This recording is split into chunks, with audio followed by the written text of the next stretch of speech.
Wake Forest. Really interesting team. You love Wake, don't you? I don't love Wake. I really was impressed by them last year.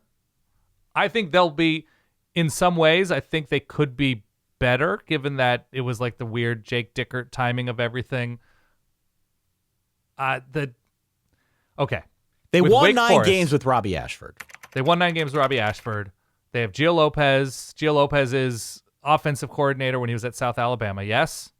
He is back with Rob Ezell, yes. Yes. I think the defense has pieces on multiple levels, which I like, and I think they're decently high ceilings there. There's playmakers there. The schedule is both tricky, I would say, but also interesting. They're the Gumpy team to me when you look at where Wake's schedule is this year. They open on the road. They open their Power 4 schedule. They have Akron week 1. I think it's week 1. But they're at Purdue. They have Miami, and I don't think there's anything Gumpy. When we say Gumpy, we mean like find themselves at weird spots with weird timing like Forrest Gump did. So they get Miami early, and that's going to be very difficult. But Louisville in September. They have Louisville sandwiched between SMU and NC State. They have Stanford at home, so Stanford's traveling across the country, and they play Wake a week before Notre Dame. NC State they get after Louisville. Cal they get. They have to travel across the country and play Cal, but it's a week between Virginia Tech and SMU for Cal. Wake gets Virginia, which should be tough. And that's after, SMU and Duke. So that's not, super difficult scheduling wise for them. They get SMU between Virginia Tech and Notre Dame, and that's Notre Dame on the road for SMU. So that's a huge circled game for the Mustangs.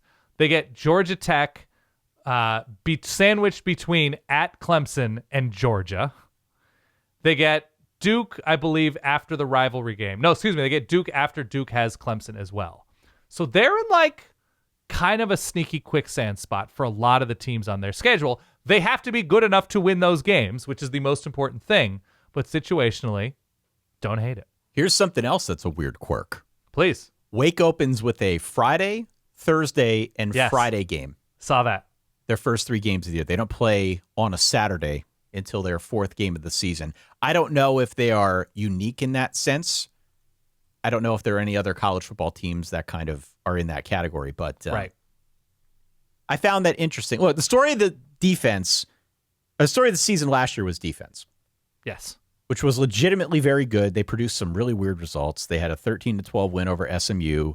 They were 4-1 in one-score games. Beat Virginia, yeah. Beat Virginia. The offense was clearly the limiting factor. Sometimes it was good. Most of the time, it was too many turnovers and not good enough in the red zone. So now, moving to 2026, you mentioned the Gio Lopez thing. They are retooling the offense around Gio Lopez. Gio had a good season 2 years ago at South Alabama. He's now reunited with that offensive coordinator. The UNC experience didn't work last year, so now he is off to perhaps greener pastures. Yep. He is not a huge guy, but he is a mobile guy. So they got to find a way to keep him upright. The line is a bit of a concern for me. Jake Dickert said back in January that the line was not physically strong enough. He called him out again in April that the pass protection needs to get better. If the coach is saying this on multiple occasions, maybe we should take note of it. Yeah. And so maybe that's why I'm a little bit worried about the Gio Lopez thing, even though he's back with a coordinator that he's comfortable with. They got to keep him upright. I don't know if that's a great sign, but TBD on that front. I think it's running back by committee. I do like what they've got out wide, but I think they need to add a little bit more depth out wide. So, Frankly, it's a line thing for me. I think they could be better offensively because I like Gio Lopez a lot more than I liked Robbie Ashford a year ago.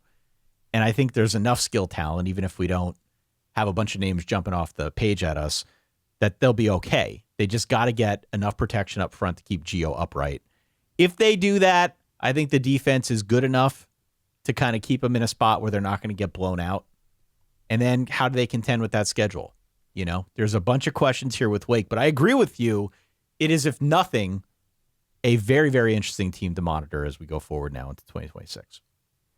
Okay, Ty, are you ready for impromptu trivia? Okay. Are you ready? Yeah, sure. Thank you. Okay, I use the phrase when talking about Wake Forest's schedule last season, I mentioned that they beat Virginia. The song Meet Virginia peaked at number 20 on the Billboard Hot 100 charts. Okay. Who sings Meet Virginia? That's Train. You absolutely nailed it. Is that it? I knew you would know. Is that it? That's it. Thanks for watching, and thank you for at least considering subscribing to the channel. It means a ton.